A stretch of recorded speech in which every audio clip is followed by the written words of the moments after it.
Okay, so 15 minutes. I have on the bake setting for 15 minutes at 400 degrees cooked the pound of hamburger as well as 2 cups, a little bit more than 2 cups of chicken stock from one of my prior leftovers.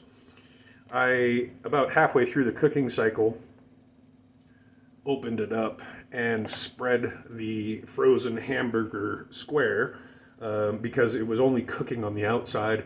So about halfway through, I sliced it kind of in half and just kind of spread it open. So now I have a giant hamburger patty, basically. And while I was in there, I also put some salt and pepper on that hamburger.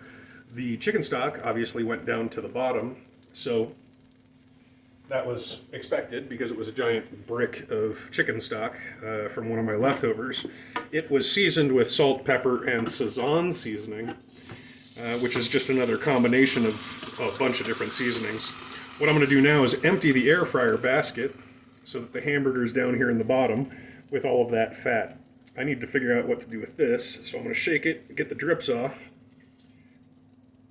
and then I'm going to set it aside in a stainless steel pan. Boom, done. So now that that's air fryer basket is set aside, I didn't even drip on the floor when I moved over. So my hamburger's in here. Doesn't look like it's entirely cooked, but it's definitely cooked enough.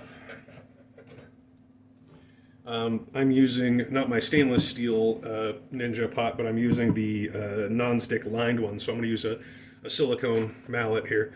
I want to get that hamburger in there, and it is now in the 2 cups of chicken stock and its own juices that obviously dripped out. There's still obviously some rawness in this hamburger, but it's not done cooking yet. So 15 minutes just to get the cook started. This hamburger is actually sticking together, so it's going to make nice chunky meat. But I want to break it up a little bit, and that'll also complete the cooking process in that stock and its own fat. So now that that's in there, I want to add in, and this is going to cool it down, so I'm going to switch my Ninja to the sear saute setting. That way the bottom will start to heat up.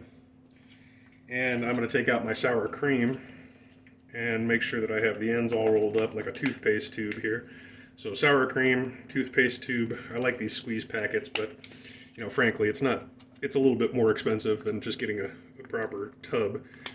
But I think they hold a little bit better, and I like the ability to just distribute the sour cream in a squeeze format. It's just, I don't know, it's a convenience. A couple extra cents an ounce is, I would say, worth it, but there's always some left in there that you can't get out. So like a jar, you can put a spatula into. This thing, there's often a lot of waste, and then technically this is waste too, so whatever. I suppose I could inject some stock into that sour cream bag and then, shake it up and get some more out, but frankly, it's not worth it. So there's my sour cream. To that, I'm going to add these onions that I just rough chopped. The big ones I chopped in quarters, and the small ones I chopped in half.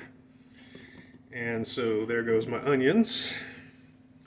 Or, excuse me, there goes my mushrooms, and there goes my onions literally everywhere because they roll, and this is not one of those foldable cutting boards. Though doing things like this does make me want one.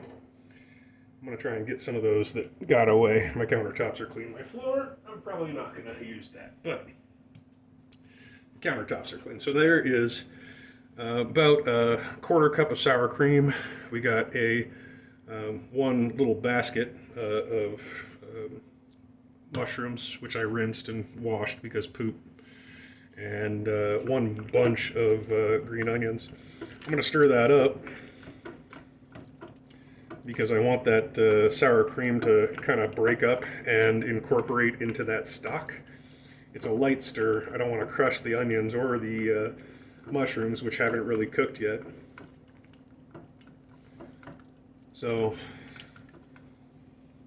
that is smelling really good. But I can see the consistency of that liquid is probably a little shy of where I want it to be. I don't have any more sour cream, so I am going to dollop about a quarter cup of milk in there. And now I need to think about a thickening agent. While I'm in my fridge, I'm also going to throw a little bit of Dijon in there, because Dijon goes good in a creamy, meaty, mushroomy sauce. So that's about 3 tablespoons, it sounded like, given the burps that Dijon did. So maybe 3 tablespoons of Dijon just for some seasoning, some bonus flavor beyond salt and pepper, onions, mushrooms, beef. Stir that up. That does smell really good. It's at this moment that I want to taste my sauce. So I'm going to set that aside. Grab myself a spoon really quick. This broth is very liquidy, and I can also see that it's got a lot of fat in there because it's broken up in speckles.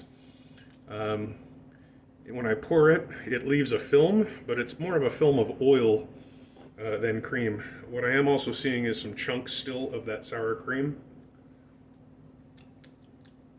Flavor profile, bland. I believe this needs something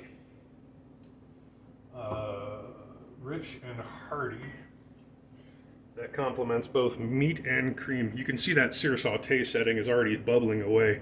It starts to heat up real fast. I'm a big fan of that setting for this very reason. You can also see how the milk is frothing. I'm going to throw just that feels like maybe 2 teaspoons of Worcestershire sauce. That'll give it some more of that umami. I have the sear saute on high because I want that water to be boiling. And I'm going to give it another good stir here.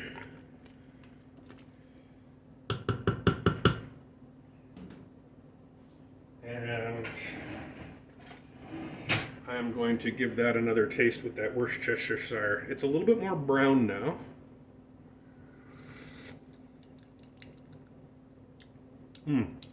I definitely added some body. What am I thinking? It just doesn't feel dark enough. Like I believe I need some more black pepper. The black pepper that I stuck on the meat definitely imparted its flavor into the meat, but I'm not getting that in the cream sauce. It didn't transfer, but the meat I'm sure has a really good peppery flavor because I put a lot of pepper onto it. But this cream sauce needs more. And I am going to now turn this temperature on the sear saute down to low because I do not want this to rapid boil. That'll destroy the mushrooms. That black pepper should give it some bonus flavor. Not that the mushrooms aren't going to get destroyed here in a second, and all of their umami is going to leach out. But what I am thinking now, I got some more salt in there, and I got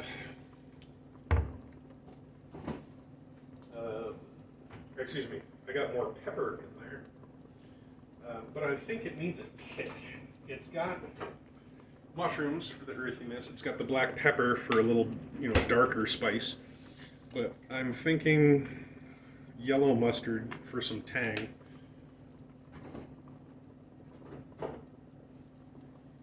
That seems like a missing note. It didn't have any elevated high notes. So now this creamy sauce has onions and mushrooms and beef, lots of black pepper, some Dijon mustard and yellow mustard. And now that it's sitting here, it's steaming out all of that liquid. The liquid smells just divine. My entire place smells just wonderful. let me get my handy dandy tasting spoon out again. It's still liquid, and it still has a lot of fat in there. Obviously, because I did a whole pound of hamburger. Ooh, that's a much better sauce with that tang. That tangy note on top. So, into this pool party, I am going to put in cornstarch. The sauce has fat. The sauce has liquid.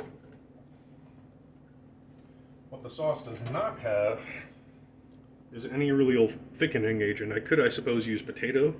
I could put potatoes in there and do potato starch. That wouldn't be bad.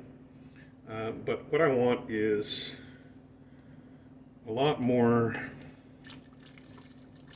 thickness into this. So I'm going to give it a stir with a whisk. I'm using a silicone lined whisk so that I can not scratch up my Ninja Foodie pot. I'm going to give it a hard stir here in the center, and I'm just going to kind of dump right in the middle there. So it's going to hit the whisk and it's going to hit the water, and it'll immediately break up. So I shouldn't have any clumps. And it's already starting to thicken, but I think I need a little bit more. And keep in mind, it's going to continue to thicken as those starch molecules break out. So don't overstarch it. But now it's turned into a kind of a thick gravy. That was probably about 2 tablespoons. I'll set that aside. And that is definitely thick enough. And now I'm going to go back to my trusty spatula, scrape the sides, because I don't like crusties on the sides. And now you can see how thick that got. And if you're whisking constantly, no lumps. You don't want to dump the whole thing in one big clump, otherwise it'll just form like a little biscuit. You can already see the sauce viscosity. It's more like a paint now.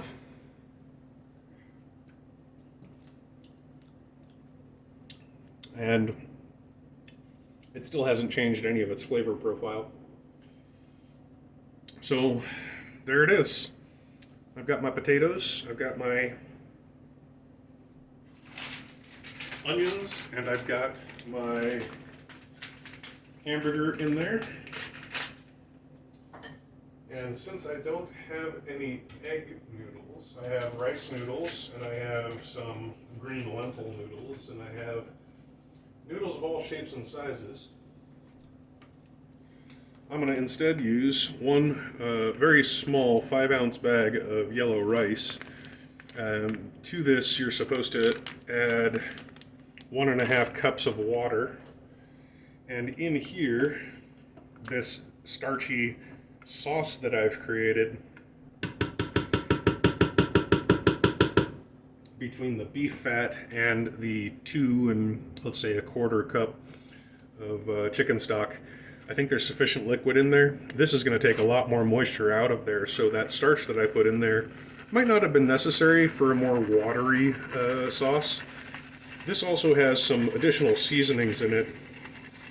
It's basically just regular white rice and a little bit of yellow sodium and seasoning powder. That's going to give it another layer of flavor. What I want to do is I want to make sure that this rice all gets incorporated and gets down there to the bottom, or at least under the surface. I do not want any of that rice on the side, otherwise it's going to create a tooth breaker, basically a fried crispy piece of rice that will impale your roof of your mouth or break your tooth if you eat on it too hard. That sauce is looking real thick, real good, and the rice is in there. So I'm going to now switch to the pressure cooker lid.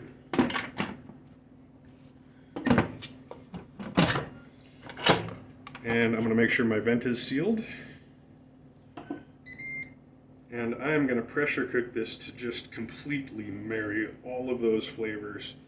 And I'm gonna do it for, well, the rice says it needs 1.5 cup of water and 1 tablespoon of olive oil or butter. There's plenty of fat in there, so it doesn't need that. I think there's enough liquid in there, even with the cornstarch, to, create more of a sauce.